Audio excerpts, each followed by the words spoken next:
નમસ્કાર મિત્રો, સ્વાગત છે આપનું યુટ્યુબ ચેનલ મહાસત્તા બનેગા મેરા દેશમાં। મિત્રો, રાધિકાજી અને ભગવાન શ્રી કૃષ્ણને હિંડોળામાં ઝૂલવવાના મધુર મહોત્સવ એટલે કે હિંડોળા મહોત્સવ સ્પેશિયલ લઈને આવી છું। રાધિકાજી આ બંને યુગલ સ્વરૂપને સારી સૃષ્ટિને પ્રેમ લક્ષણ અને ભક્તિના અતૂટ બંધનમાં બાંધી લીધા છે। 5000 વર્ષ પહેલાં સંતો, વિપ્રો, સત્પુરુષો અને ગૌમાતા ના હિતાર્થના પ્રાગટ્યથી 11 વર્ષ સુધી વ્રજમાં અદ્ભુત લીલાઓ પ્રગટ કરી છે। કેદાર વિના રે વાલા શું કરું, કેદાર વિના રે વાલા શું કરું, કેમ કરીને ગાઉં કેદાર રાગ જો, નાગર ફળિયામાં વેલા આવજો।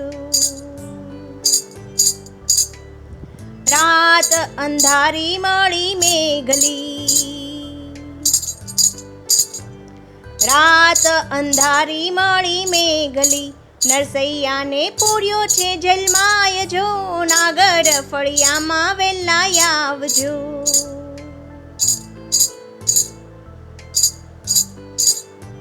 ગામને ચોરે વાતું થાય છે,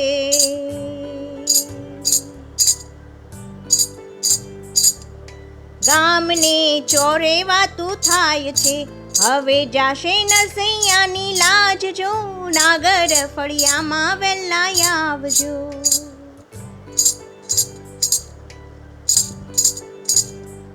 આ રે દુનિયામાં મારું કોઈ નથી,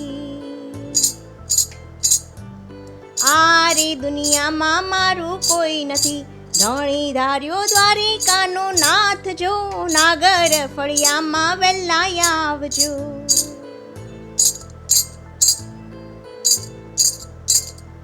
નહીં રે આવો તો મોત ઢૂકડું, નહીં રે આવો તો મોત ઢૂકડું, વાલા તારા રતન રોળાય જો, નાગર ફળિયામાં વેલા આવજો।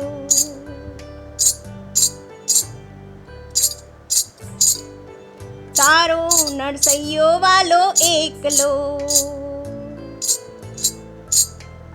તારો નરસૈયો વાલા એકલો, વહેલા હવે આવો મારી લાજ જો, નાગર ફળિયામાં વેલા આવજો।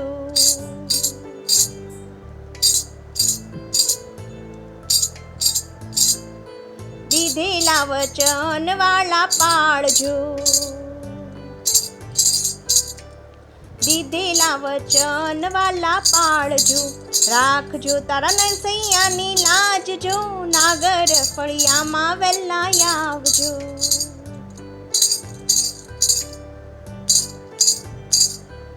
ગરુડે ચડીને ગોવિંદ આવ્યા,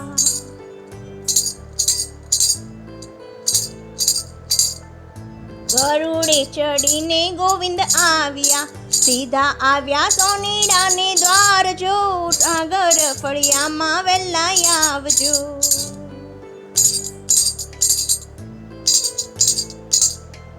બાર વાગે ટકોરો માર્યો,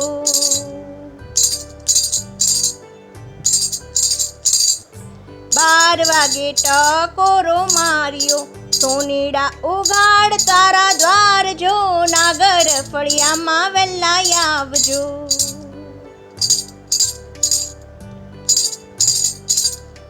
કરજ ચૂકવવા વેલા આવ્યા,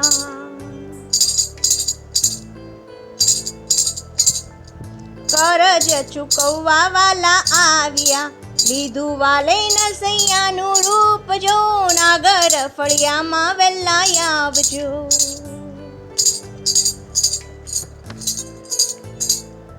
રૂપિયા ગણીને દીધા રોકડા,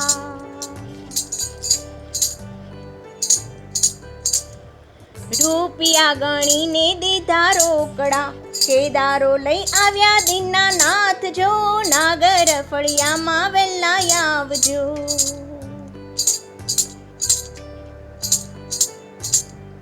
ચતુર્ભુજ રૂપ વાલે ધર્યું, ચતુર્ભુજ રૂપ વાલે ધર્યું, નરસૈયાને પહેરાવ્યા છે હાર જો, નાગર ફળિયામાં વેલા આવજો।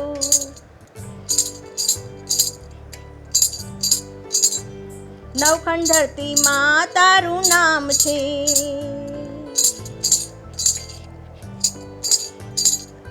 નવખંડ ધરતીમાં તારું નામ છે.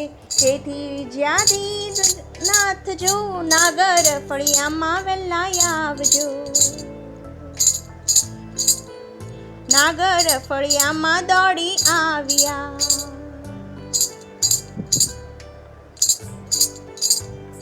નાગર ફળિયામાં દોડી આવ્યા. આવી ઊભા જો દીનાનાથ જો નાગર ફળિયામાં દોડી આવ્યા. હિંડોળા સાથે એક સુંદર કથા સંકળાયેલી છે. એકવાર લલિતા વગેરે સખીઓ રાધિકા માટે યમુના કિનારે કદમના વૃક્ષની ડાળી ઉપર સુંદર પુષ્પો અને પાંદડાઓથી કલાત્મક હિંડોળો બનાવતા હતા. તે વખતે કૃષ્ણ ત્યાં આવી ચડ્યા. તેમણે ઝૂલવાની ઈચ્છા દર્શાવી. ત્યાં સખીઓએ તેમને ના પાડી અને કહ્યું, હમણાં જ રાધિકા અહીં આવશે. એમને કોઈની હાજરીમાં ઝૂલવાનું પસંદ નથી, એટલે તમે અહીંથી જતા રહો. એ ઝૂલી લે, પછી ઝૂલો જ્યારે ખાલી પડે ત્યારે તમે આવીને અહીં ઝૂલજો. આ સાંભળીને શ્રી કૃષ્ણ ત્યાંથી ચાલ્યા ગયા. થોડીવાર પછી રાધિકાજી ત્યાં આવી પહોંચ્યા. એમની સખીઓએ એમને ખૂબ જ ઝૂલાવ્યા. તે વખતે રાધિકાજીને મનમાં વિચાર આવ્યો, અત્યારે મારી બાજુમાં મારા પ્રાણ સખા પ્રિયતમ શ્રી કૃષ્ણ બેઠેલા હોત તો કેવો આનંદ આવત. જો કે તે સખીઓને વાત કહી ન શક્યા, પરંતુ અંતર્યામી ભગવાન આ જાણી ગયા અને તેમણે ઝૂલવાની એક સુંદર લીલા કરી. ભગવાન શ્રી કૃષ્ણ એક સુંદર સખીઓનું સ્વરૂપ ધારણ કરી લીધું અને 16 શણગાર સજીને યમુના કિનારે આવીને ઊભા રહ્યા. રાધિકાજીએ તેમને બોલાવડાવ્યા. તેમના માટે પણ બીજો એક હિંડોળો બનાવડાવ્યો. સખીના રૂપમાં આવેલ રહેલ ભગવાન રાધાજીને ઝૂલવતા અને રાધાજી ભગવાનને ઝૂલવતા. આ રીતે ઝૂલાનો વેગ વધી જતા રાધાજી ડરી ગયા. ઝૂલો ધીમો પાડવા માટે વિનંતી કરવા લાગ્યા. ઝૂલો ધીમો પડ્યો અને ભગવાનના હસ્ત રાધાજીના હસ્તને સ્પર્શી ગયા. ભગવાન આનંદકાર અમૃતરૂપ છે. બીજા દેવો ગણિત નંદ છે, તો ભગવાન શ્રી કૃષ્ણ અગણિત નંદ પૂર્ણાનંદ છે. રાધાજી સમજી ગયા કે સખીના રૂપમાં એમના પ્રિયતમ શ્રી કૃષ્ણ જ એમનો મનોરથ પૂર્ણ કરવા માટે આવ્યા છે. એટલે એમને પોતાના જ હિંડોળા પર બેસાડી પોતાની બાજુમાં જ તેમને બેસાડી દીધા અને એક સાથે રાધિકાજીની આ મધુર રસિક લીલાઓને સસ્મરણ રૂપે હિંડોળાના મનોરથ વૈષ્ણવ મંદિરોમાં દર વર્ષે કરે છે કે થાય છે. પુષ્ટિ માર્ગમાં હિંડોળાનો આરંભ અષાઢ વદ એકમથી થાય છે, જે શ્રાવણ વદ સુદ સુધી ચાલે છે. આ વખતે અષ્ટસખામાં રહેલા હિંડોળાના કીર્તનો ગવાય છે. એક માસ પર્યંત જુદી જુદી તિથિઓમાં વર્તોત્સવ પ્રમાણે વિવિધ ભાવનાઓથી વૈવિધ્યપૂર્ણ હિંડોળા બનાવવામાં આવે છે. અષાઢ વદ અમાસમાં રોજ હરિયાળીની અમાસ કહેવાય છે. તે દિવસે હરિયાળી અમાસના હિંડોળા હોય છે. એવી જ રીતે શ્રાવણ સુદ તીજના રોજે ઠકરાણી ત્રીજ એટલે કે તીજના પણ હિંડોળા અલગ હોય છે. શ્રાવણ સુદ પાંચમ રોજ નાગપંચમીના હિંડોળાનું વિશેષ મહાત્મ્ય છે. 11 વર્ષ સુધી વ્રજમાં અદ્ભુત લીલાઓ પ્રગટ કરી દેવી જીવોને સાનિધ્ય અને સામીપ્ય આપ્યું. તે દરમિયાન પ્રભુને પ્રગટ થયેલી અનેકવિધ લીલાઓમાં વસ્ત્રહરણ લીલા, વેણુવાહન લીલા, નાગદમન લીલા, ગિરિરાજધરણ લીલા જેમ કે રાસલીલા, દાણલીલા તેમજ હિંડોળા મહોત્સવ પણ થયો. અષાઢ શ્રાવણના મેઘ માહોલમાં જ્યારે ઝરમર વર્ષાધાર થતી હોય છે, ત્યારે મોર કોયલ ટહુકા કરતા હોય છે. હરિયાળી ધરતીઓમાં દિવ્ય સુવાસ લહેરાતી હોય છે. પુષ્પો મધમત્તા હોય છે. ભ્રમરો ગુંજતા હોય છે. આ માહોલમાં ગોપગોપીઓ દ્વારા શ્રી યમુનાના કાંઠે કદમના ડાળે રંગબેરંગી ફૂલના હિંડોળા સજાવવામાં આવતા હોય છે. શ્રી રાધા માધવને ફૂલોમાં શણગારવા આવતા હિંડોળામાં ઝૂલીને પ્રેમથી ગીતો ગાતા હોય છે. આવું જ એક ભજન હું તમારી માટે લઈને આવી છું. કૃષ્ણ કનૈયા લાલ કી જય. જેવી ફૂલોમાં સુગંધ ભળી એવી રાધા કૃષ્ણની જોડ મળી. જેવી ફૂલોમાં સુગંધ ભળી એવી રાધા કૃષ્ણની જોડ મળી. રાધા લખી લખી મોકલે ખારીકમાં, પ્રભુ મળશું મને કઈ તારીખમાં.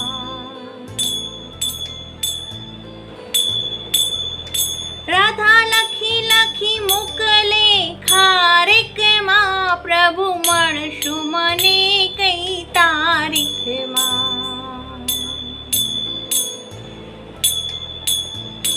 ના લખી લખી મોકલો ખારીકમાં, અમે મળશું 26 તારીખમાં.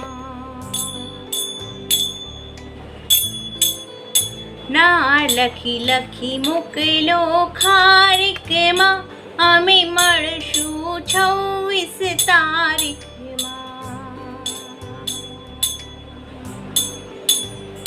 જેવી ફૂલોમાં સુગંધ ભળી, એવી રાધા કૃષ્ણની જોડ મળી. રાધા લખી લખી મોકલે થાળીમાં, પ્રભુ મળશો મને કઈ વાડીમાં. રાધા લખી લખી મોકલે થાળીમાં, પ્રભુ મળશો મને કઈ વાડીમાં.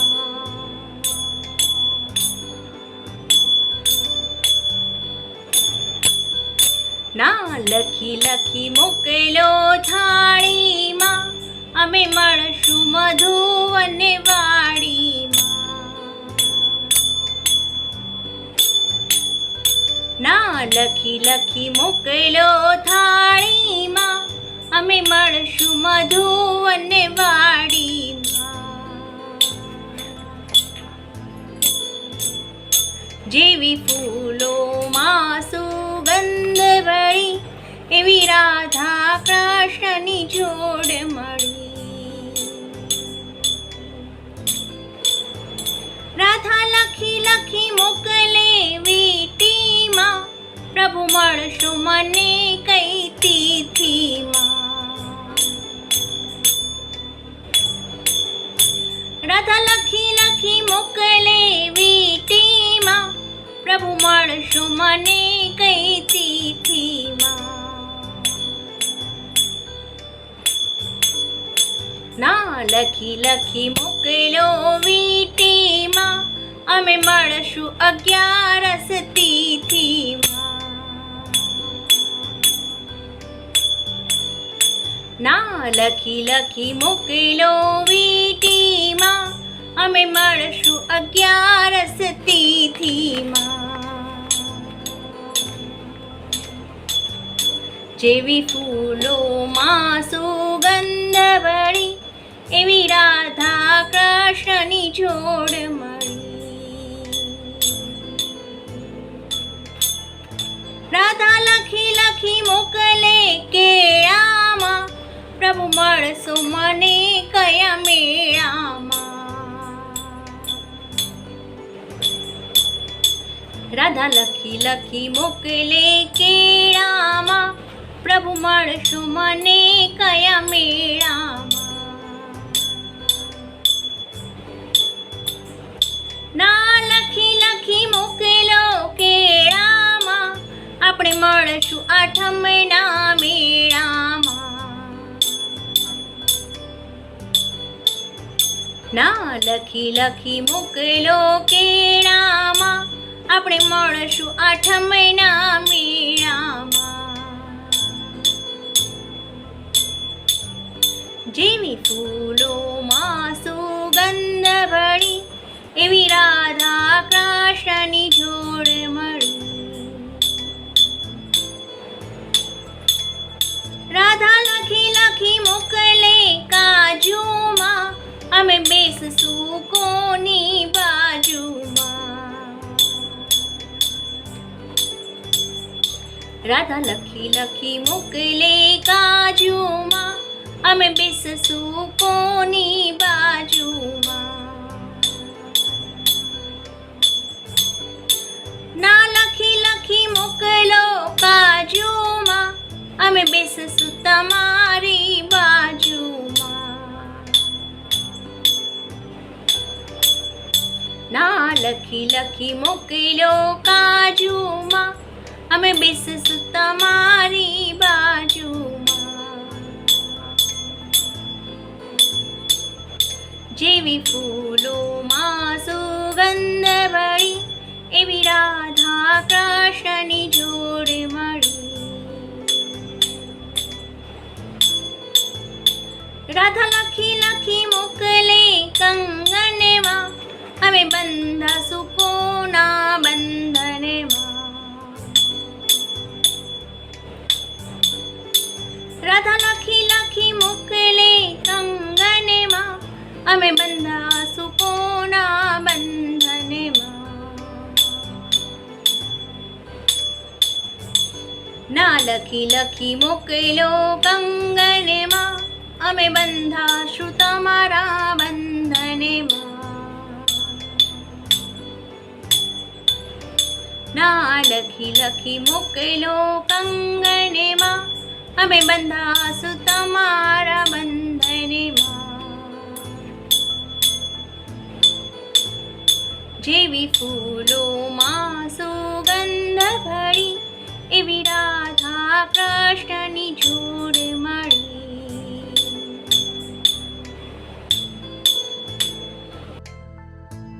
આવી જ રીતે અષાઢથી લઈને શ્રાવણ બીજ સુધી અલગ અલગ ફૂલો, ફળો અને શાકભાજીના હિંડોળાઓ સજાવાતા હોય છે અને વૈષ્ણવો દર્શનનો લાવો લેતા હોય છે. ખૂબ ખૂબ ધન્યવાદ મિત્રો. દર્શકો, આશા છે કે તમને આ હિંડોળા સ્પેશિયલ કાર્યક્રમ કેવો લાગ્યો. આ કાર્યક્રમમાં સૌથી સરસ વાત કઈ લાગી તે અમને કમેન્ટ્સ બોક્સમાં જરૂર જણાવજો. અને હા, આ કાર્યક્રમ શેર કરવાનું ભૂલતા નહીં, કારણ કે આધ્યાત્મિક કાર્યક્રમનો લાભ તો આપણા સ્નેહીજનોને પણ મળવો જરૂર જોઈએ. અને તમારો સાથ અને સહકાર જ અમને આગળ વધવાની, આધ્યાત્મિક કાર્યક્રમો આપ સુધી પહોંચાડવાની પ્રેરણાઓ આપે છે. તો લાઈક, કમેન્ટ્સ અને શેર કરવાનું ભૂલતા નહીં. અને આપણે ફરી મળીશું બીજા આવા કાર્યક્રમ સાથે. નમસ્કાર.